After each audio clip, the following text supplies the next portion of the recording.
It's time. It's time to open your eyes. It's time to open your mind. It's time to grow up and face reality.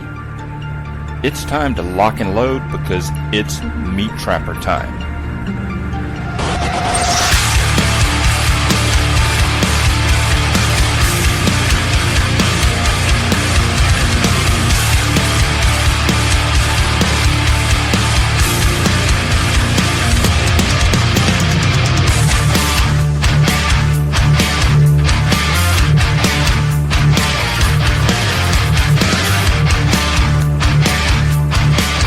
Hello everyone and welcome to episode number 235 of MeatTrapper Radio.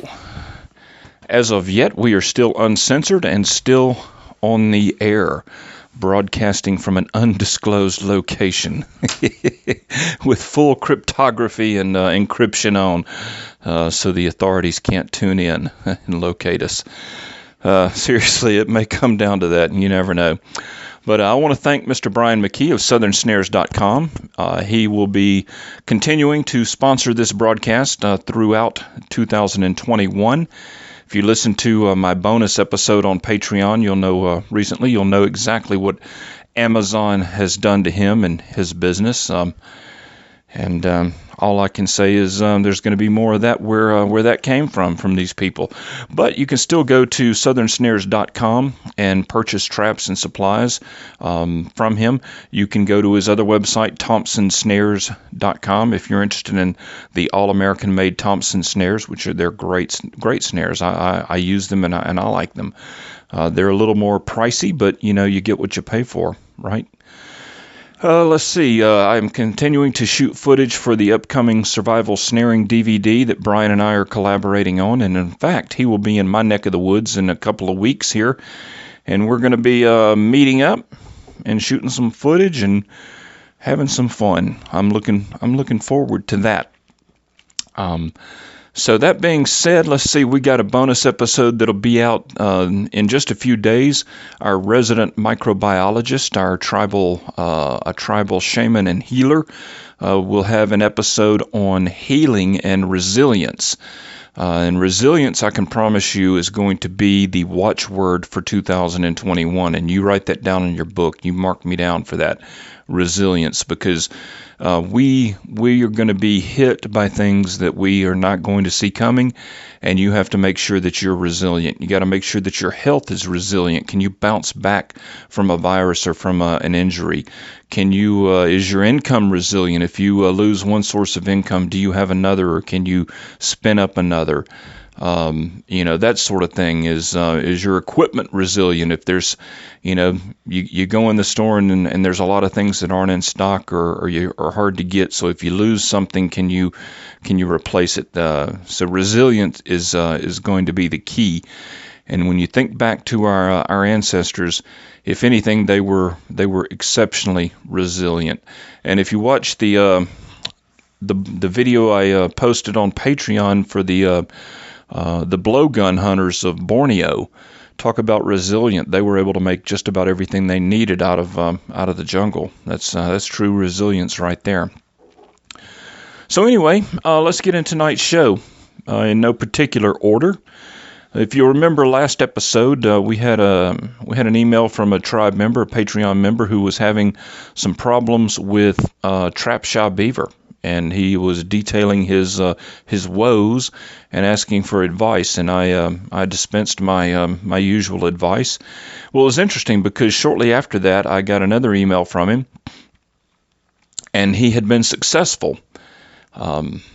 And it was interesting. You can go back to the episode and you can see what my advice was, and then you can listen to this and see what he did. Because I told him, I said, he's no longer a trap setter. He's an actual trapper now. I want you to listen to this. He says, "Hey, Tim, I wanted you to be one of the first to know I finally got a hard-earned beaver, and man, he was a stud. I suspect he was every bit of 60 pounds and probably more. I didn't weigh him, but about broke my back getting him out. As you know from my last email, I had tried all kinds of sets and lures, but nothing seemed to work. So I'll fill you in on how it all went down." The place I'm trapping is county property within the city limits and not more than 10 minutes from my home. There is one watershed lake the county dug out with a backhoe that has sheer, steep banks and no shallows, so during periods of drought, the water is in its banks and offers no good set locations. Yep.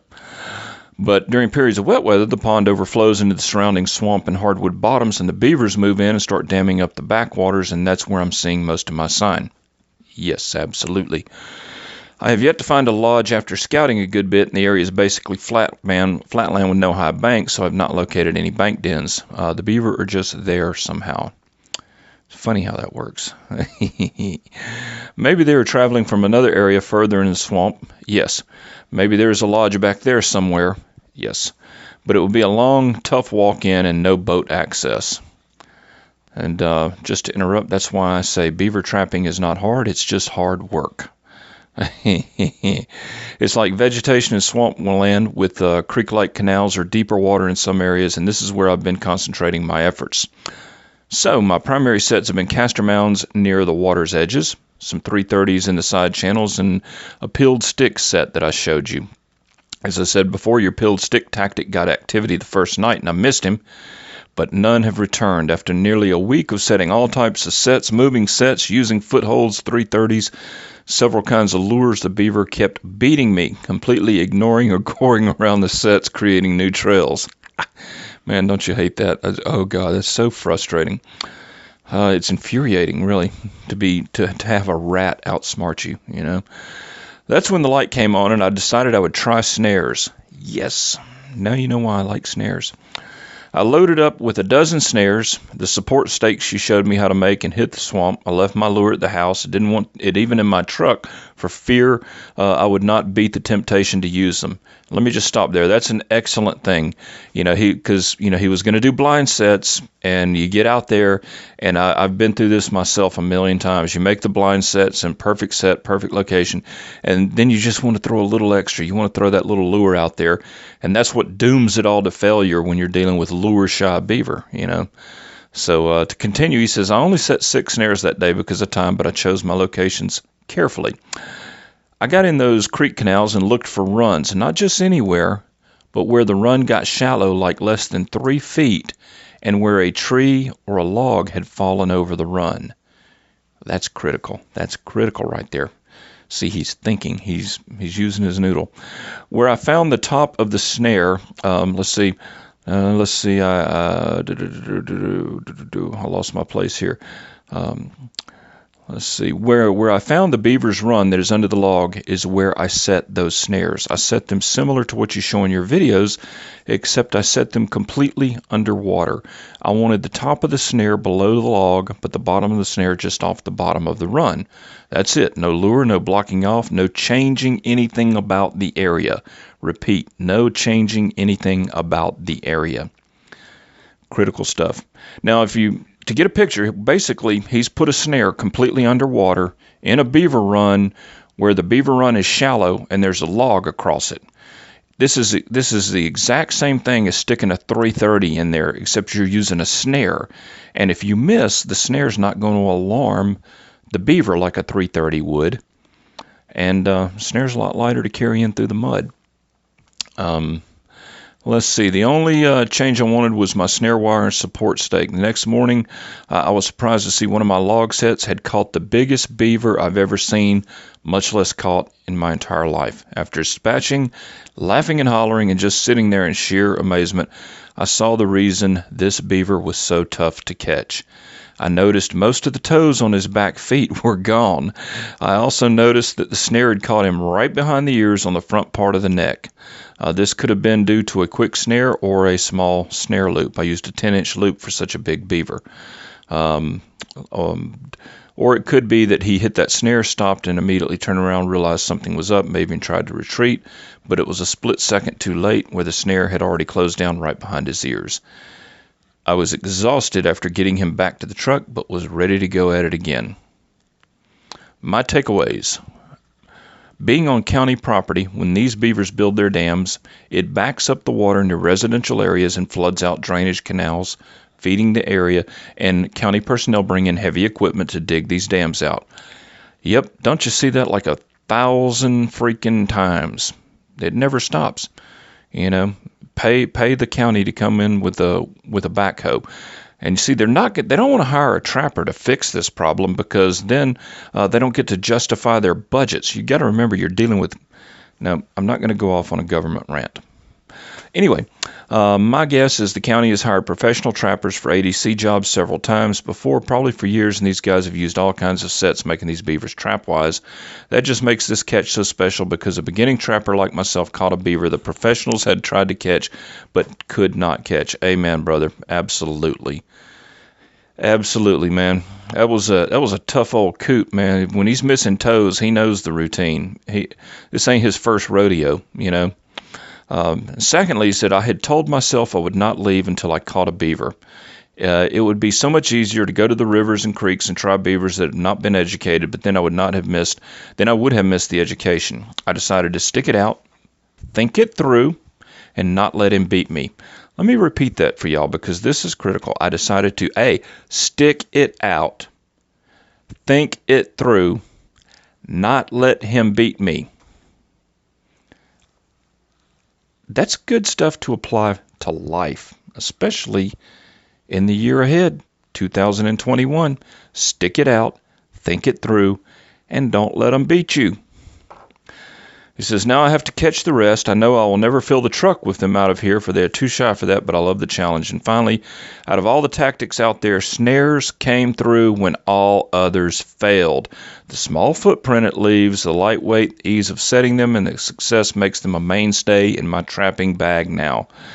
Looking forward to Sunday's show. Can't wait to learn more. Well, Ken, thank you for this wonderful email, because you have just shared your knowledge with a lot of people. And I want to congratulate you, because, you see, you're now a trapper and not a trap setter. A trap setter is somebody that has traps and they go out and they set traps. A trapper is somebody that says, you know what, they're going around my sets. They're not working my lure. They've seen this before. And so what can I do? And if you'll remember, the advice that I gave in the previous episode was to disturb the area as little as possible. And so what he did is beaver, they have very little defense against an underwater set. Now, they can see stuff underwater. Like if you have a 330 or something underwater, they can see that and turn around. And a lot of times you'll make a tail catch when they have that prop wash from spinning around right at the last minute, they'll do that. But it's rare that they will avoid a snare set underwater, because this is almost like what Eric and those guys up there in Minnesota do, and up north, under ice beaver trapping. And you'll notice almost all of those guys use snares for the very same reason. And in fact, up there under the ice, they use very small diameter snare cable. If I'm not mistaken, and Eric, correct me if I'm wrong, but I think you said that you used, well, I shouldn't say that, because I think you said that some people up there, not you because it's not legal, but some people up there will use 3/64 inch diameter snare cable on under ice beaver, because they're drowned being held under the water, so they don't fight the cable, and you can get away with that. But see, what he did is he put the snare completely underwater in a run under a log, and so he knew exactly where that beaver was going, and that beaver, the only way that beaver could avoid getting caught was to not use that run. That simple. And he got him. He got the big old boy that the other guys couldn't catch. And I just thought that was great, man. Thanks for sharing, Ken. I really appreciate that. And feels good, doesn't it, buddy? Feels good.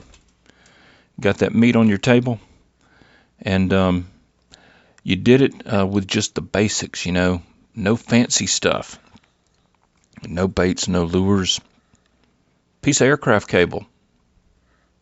Now you got food. Something to think about, huh? Let's see, got a lot of emails. This one, I think this one's pretty good. A couple of questions here, and this is from Jad. Jad says, continue to enjoy your show. Appreciate the effort you put into it. And thank you, Jad, because it is a lot of time and effort. I can promise you that. Says, in addition to your SHTF recommendation of having Long Spring Sleepy Creek number 11 traps and snares, and let me just back up a little bit. My recommendation is Sleepy Creek Long Spring number 2s. The 11s are great, but a number 2 is just a little bit bigger trap. It's a little more forgiving, handles a little bit bigger animals. So I like Sleepy Creek number 2s, but I've got 11s, and 11s are great. And let me tell you something, what gets in an 11 stays in an 11. I can promise you that. It's a little trap with a big bite. And as a matter of fact, Brian said he was going to bring me some number 3s that he found laying around. So we'll see about that. So anyway, he says, but he says, in addition to all of that, what other traps, type of traps or sizes of traps, if any, would you consider to be good to have on hand due to their versatility for meat procurement in difficult times? That's a great question. In other words, if you've watched Resistance Trapping, that's available to all Patreon members, it's like 11 episodes that I did on basically long-term survival trapping, end of the world trapping. And he's asking what else would I do? Well, a couple of things. Number one, you want to make sure that you simplify your supply chain. So I would not have a lot of different types, brands, or sizes of traps. Okay? If I'm looking to lay in stuff for caches or a long-term situation or whatever, I don't want 1.5s and 1.75s and number 3s and number 5s. And when it comes to body grips, I don't want 55s and 220s and 280s and 1216s, and it's too much. Because trapping is a system, and you want your stabilizers, and you want everything to be similar. If that makes any sense. It's like if you go to war with an army, the army uses one caliber in their M4 carbines, the 5.56. What if you had an army where you had 17 different calibers? It would be a nightmare to supply, right? So think about that. So that being said, I like the Sleepy Creek number 2s, and I like to rig them up with some number 2 American chain, not the twin link chain, not the swing set cheap chain, because that stuff, that's a nightmare. But spend the money, man. Pay that $1 a foot and get you some number 2 chain. Good chain. Make sure it's well swiveled. You can't have enough swivels. You need at least 3 swivels on that trap chain, in my opinion. You need one at the trap, one in the middle, and one where it terminates. Get you some good swivels, box swivels, Now, as far as other things, what other types of traps or sizes? Body grips are always good. There's a place for footholds, and then there's a place for body grips.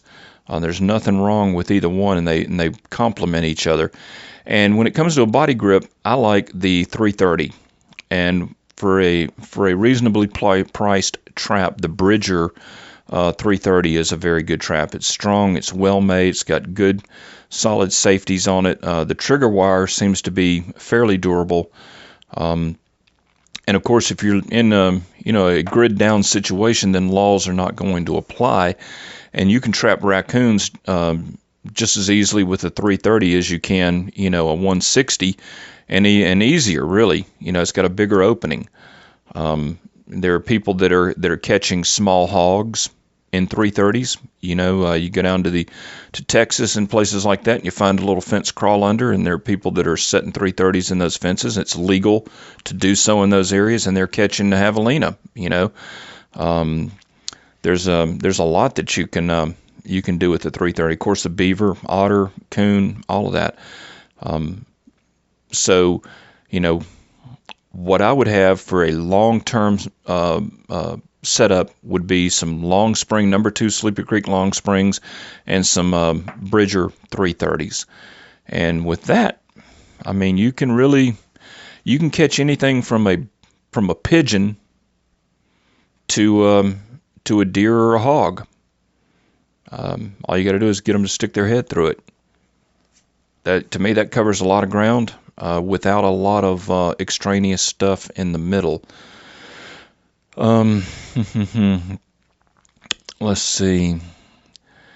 Oh, and then he had a second question, and this was also a good question. He said, would also be interested to your thoughts on potential effectiveness of pre-placed snare kill poles as part of a system for immediate food procurement as needed as per this Wolfer Nation video. And he has a link to Clint's video on kill poles.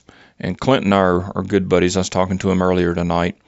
And I think he's going to be able to make it over to Arkansas for our trip this year. Be looking forward to seeing him again. But Clint has a video on his Wolfer Nation YouTube channel, and he shows how he makes pre-placed kill poles. And what he's doing is a great idea, and it works. It really does work. He takes a piece of rebar, like half-inch rebar, and he welds a number 9 support wire to it. And then he, if I remember correctly, he puts a washer on top, welds a washer, and then he goes and he finds trails. And what he was saying in the video is that you have these deer trails and game trails that because of the location, because of the topography, they're used day after day, year after year, season after season. In other words, it's a natural funnel, and the deer are going to be moving through here, and they're going to do it next year, the year after that, and the year after that. And so if you have access to this property, or if it's your own property or what have you, what he does is he makes these rebar kill poles. He goes out and hammers them into the ground right next to the to the trail. And when it comes time to make the snare set, he just basically comes out there and clips his snare on. It's already got the support wire welded on there, sticks it on the snare, adjusts it, and away he goes. Done. I mean, you do it in less than a minute because all the hard work was done. And when the animal comes along, they get caught in the snare, and then they wrap around that rebar, and that serves as the kill pole. It's something that they can't chew because it's not wood, it's rebar, and they'll tend to wrap around and get hung up and choke out. Works great. To me, the only potential drawback to this system is, number one, if it's not your land or family land or what have you, anybody that comes through there is going to notice that pole, and something's up with that. And you have to make sure it's in a place where nobody's running equipment. You don't want to put a rebar pole in somebody's field or anything like that. But used within its intended parameters, it's a great system. It's a time-saving system. And the only drawback is it does sort of leave an indicator that you've been there and that you are coming back. So if you put this in a national forest and a game warden found it, he'd know where to be looking. So anyway, Jad, thanks for the email, and I hope that was what you were looking for. At least that's my thoughts on the matter. Okay. Well, let's look forward to the second half of tonight's show, the Patreon only side of the show. We've got a great submission from Barry talking about tactical radios, tactical communications, and I'm gonna chime in on that a little bit. Then I'm gonna talk about the difference between what's been going on in the past and what's going on now with Fed printing free money, and how they're now printing inflation rather than debt. And there's a critical difference there, because you're really going to see a kick in inflation in 2021. I'm expecting a real inflation rate of 25% in the next 18 months. Not the fake stuff they tell you on the news, but the real increase in prices out there. And then we've got some great thoughts from Nick, and I'm gonna chime in on his thoughts as well. He's been around the block. He's seen a thing or two, and he's got some great advice. So anyway, if you are a Patreon supporter, thank you very much. Stay tuned. We've still got a lot to talk about. And if you're not a Patreon member, I'd like to urge you to consider becoming one. In this day and age, as you well know, if you have two brain cells to rub together, the left is not going to stop until they wipe all of us off the net and bust us up. So if you enjoy content, you're gonna, and I'm not talking about my content, I'm talking about anything. You're gonna wait till you see what they've got coming. you're going to have to you're going to have to figure out that you're going to have to pay for what you want to see and what you want to hear. We have gotten very, very spoiled in the YouTube generation of being able to get all this information free. You know, I've got almost 400 trapping videos that are absolutely free. Whereas, you know, in the decade before YouTube, you paid $40 or $50 for one crappy, blurry video that really wasn't all that great, you know. And now you can get on YouTube and just one person has 400 videos that are filmed in HD and everything. But all that's gonna go away, and you're gonna end up having to pay for it. And like I say, I'm not talking about me. I'm talking about podcasts and all of that. They're deplatforming people. So anyway, you can go to patreon.com/MeatTrapper. Check it out. We got a lot of bonus content. We got a lot of great guys over there, and we share a lot, and we have a lot of great discussions.